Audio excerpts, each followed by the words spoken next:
అందరికీ వందనాలండి. ఎలా ఉన్నారు? బాగున్నారా? దేవుడిచ్చిన మహా ఉత్సవం బట్టి ఫిలిప్పీలు రాసిన పత్రికలో దేవుడు మనతో మాట్లాడుతున్నాడు అనమాట అండి. మెట్టుకు సహోదరులారా, ప్రభునందు ఆనందించండి, అదే మీకు క్షేమకరం అని చెప్పేసి దేవుడు తన పరిశుద్ధ లేఖనం ద్వారా చదివిస్తున్నాడు అనమాట అండి.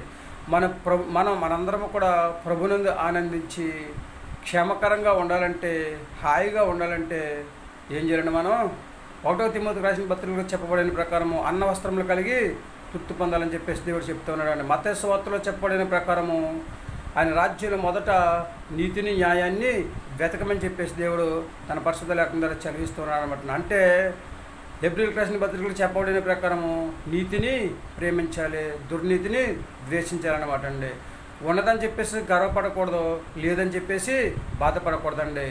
ఏమున్నా ఏం లేకపోయినా యేసుక్రీస్తుని సొంత రక్షకుడిగా అంగీకరించి చక్కగా భూమి మీద హాయిగా జీవించే యోగ్యతను మనము కలిగి ఉండాలన్నమాట అండి.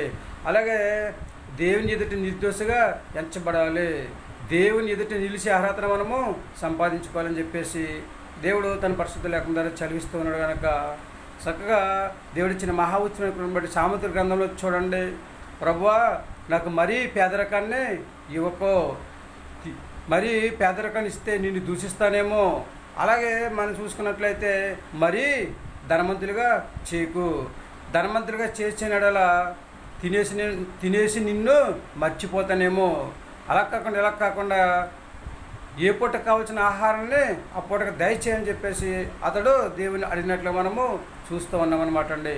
మనము కూడా ఇదే లక్షణాన్ని కలిగి ఉన్నట్లయితే దేవుడు మనందరినీ కూడా ఆనందకరంగా ఉంచుతాడు, క్షేమకరంగా ఉంచుతాడనమాట అండి.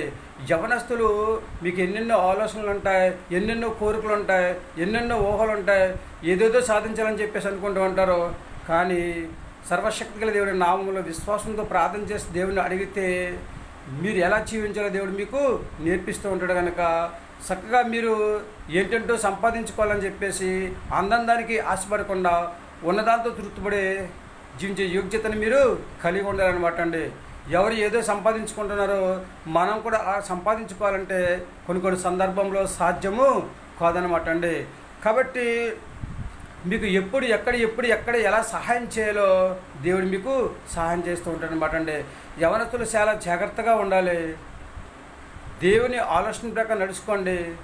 అప్పుడు దేవుడు మీ జీవితంలో ఒక ఉన్నతమైన స్థితిలో ఉంచుతాడు, మిమ్మల్ని ఆనందంగా ఉంచుతాడు, మిమ్మల్ని క్షేమకరంగా ఉంచుతాడనమాట అండి. అలాగే పిల్లలు, పెద్దలు, అలాగే వృద్ధులు మీరందరూ కూడా చక్కగా దేవుని యొక్క ఆలోచన ప్రకారం నడండి, చక్కగా దేవుని మాట వినండి, ఆయన మాట ప్రకారం నడుచుకోండి, అత్యాశకి వెళ్ళకండి, చక్కగా ఉన్నదాంతో తృప్తిపడండి. అప్పుడు దేవుడు మిమ్మల్ని కూడా ఆనందకరంగా ఉంచి క్షేమకరంగా ఉంచుతారనమాట అండి. దేవుడిచ్చిన మహా ఉత్సవాన్ని బట్టి మనందరం కూడా దేవుని పిల్లలం కనుక మేము దేవుని మాట విని విశ్వాసంతో ప్రార్థన చేసుకుని ఉన్నదాంతో తృప్తిపడి చక్కగా ఆనందంగా ఉంటామండి. క్షేమంగా ఉండాలనే ఆలోచన కలిగి జీవించాలని ఆలోచన కలిగి ఉండమని చెప్పేసి ఎవరైతే అంటూ ఉంటారో వారందరూ కూడా తలలు వంచండి, చిన్న ప్రార్థన చేద్దాం.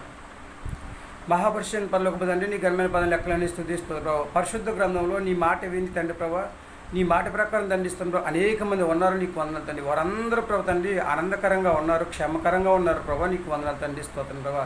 అలాగే తండ్రి ప్రభు నీ ఎందుకు భయభక్తులు కలిగి తండ్రిస్తున్నారు, అనేక మంది జీవించారు తండ్రి, వారందరూ జీవితాలు ఆశీర్వాదకరంగా ఉంచారు తండ్రి, మేలుకరంగా ఉంచారు తండ్రి, దీవెనకరంగా ఉంచారు ప్రభావ.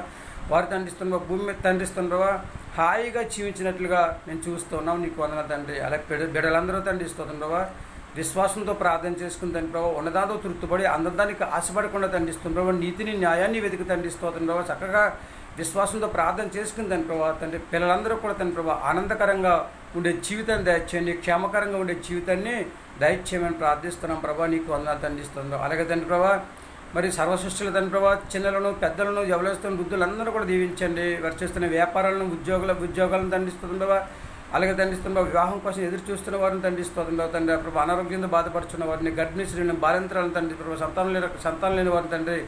అలాగే తండ్రిస్తుంది ప్రభావ తండ్రి వాహనాలు నడిపేవారిని తండ్రిస్తుంది. ఇంకా తండ్రి సర్వసృష్టిలో ఎంతమంది అయితే ఉన్నారో అంతమందిని జ్ఞాపకం చేసుకుని ఎవరికి కావాల్సిన సహా వారికి దయచేయండి ప్రార్థిస్తున్నారు. ప్రతి బిడ్డను కూడా దీవించండి, ఆశీర్వదించండి. యవనస్తులు ప్రత్యేకతగా దీవించి చక్కగా దాని ప్రభావ నీకు అనుకూలంగా నడుచుకునే సహాయం దాచండి, నీకు అంగీకారంగా జీవించే సహాయం దాచండి. ప్రభు ఉన్నదాంతో తృప్తిపడి తండ్రిస్తున్న ప్రభు హాయిగా తండ్రి నీ యందు ఆనందించి క్షేమంగా ఉండే సహాయం దాచండి. అలాగే అందరి బిడ్డలను కూడా దీవించి ఆశీర్వదించి అందరూ విశ్వాసంతో ప్రార్థన చేసుకుని తగ్గింపు జీవితాన్ని కలిగి తండ్రి భూమి మీద హాయిగా జీవించి యోగ్యత ప్రతి బిడ్డకనే దాయిచ్చేయమని మరొకసారి బిడ్డలందరూ కూడా దీవించి ఆశీర్వదించమని మా ప్రార్థన ఆలకిస్తాను. మా ప్రార్థన ప్రతిఫలం దాయిచ్చండి. మా కృతరాన్ని యేసుక్రీస్తు ప్రవేశమైన నమ్మలాడి వేడుకొంచున్నాం తండ్రి. ఆమేన్. అందరికీ వందనాలండి. తిరిగి దేవుని ఆశీర్వాదం మీకు తోడుకున్నాను కాక దేవుడు మిమ్మల్ని దీవించి ఆశీర్వదించను గాక. ఆమేన్. మనం దేవుని యందు ఆనందించాలన్నా క్షేమంగా ఉండాలన్నా చక్కగా మీరందరూ కూడా దేవుని యందు భయభక్తి కలిగి జీవించండి. దేవుడిచ్చిన ఆశీర్వాదాన్ని సంపాదించుకోండి. ఎప్పుడైనా సరే మనం దేనికి కూడా భయపడకూడదు, విశ్వాసంతో ప్రార్థన చేసుకోవాలి. అప్పుడు దేవుడు మనందరిని కూడా ఆనందకరంగా ఉంచుతాడు, క్షేమకరంగా ఉంచుతాడు అనమాట అండి. ఏమంటారు? యవనస్తులు వింటారా దేవుని మాట, నడుచుకుంటారా దేవుని మాట ప్రకారం, ఉన్నదాంతో తృప్తిపడి భూమి మీద హాయిగా జీవిస్తారా? మరి ఏమంటారండి? అలాగే వృద్ధులు, పెద్దలు, పిల్లలు అందరూ కూడా మీరు కూడా దేవుని యందు మంచి ఆలోచన కలిగి మన హృదయంలో ఉన్న చెడు ఆలోచనలు తీసివేసుకుని మంచి ఆలోచన సంపాదించుకుని దేవుని యొక్క ఆశీర్వాదాన్ని పొందుకుని దేవుని యందు ఆనందించి భూమి మీద హాయిగా జీవించే యోగ్యతను మనందరము కలిగి ఉందామండి.